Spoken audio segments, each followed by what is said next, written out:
Maintenant, je vais essayer de mettre à jour la fonction de destruction de telle sorte à voir l'évolution de la destruction des différents éléments de la liste. Première chose, je vais mettre en commentaire l'instruction qui permet l'affichage de la liste. Et puis, je vais modifier le code de la fonction de destruction. Ce que je vais faire, c'est tout simplement, je vais faire un appel à la liste de la fonction d'affichage. Donc, c'est list print. Je vais leur donner étoile N pour afficher les différents éléments de la liste. Avant cela, je vais faire une boucle pour faire une certaine tabulation entre les tabulations du premier élément de l'affichage. Donc, for i est égal à 0, i inférieur à n, donc je vais déclarer par la suite ces variables. I plus, qu'est-ce que je vais faire?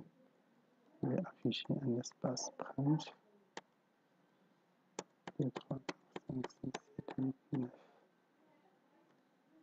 Et avant cela, je vais faire un seul lit, print anti-slash n, anti-slash une autre tabulation.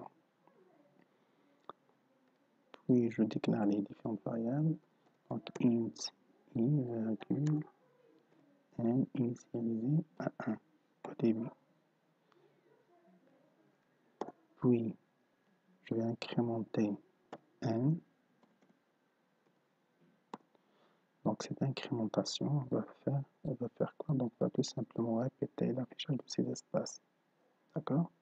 Et puis j'appelle la fonction sleep. Je lui passe son quoi? Donc un nombre qui correspond au temps que la fonction doit attendre. Donc ce temps doit être exprimé en millisecondes. Par exemple, si je veux une seconde, je vais passer 1000. Donc 1000 millisecondes correspond à une seconde. Et je compile et puis je vais exécuter. Donc une petite modification, je vais supprimer un espace et je recompile et je réexécute.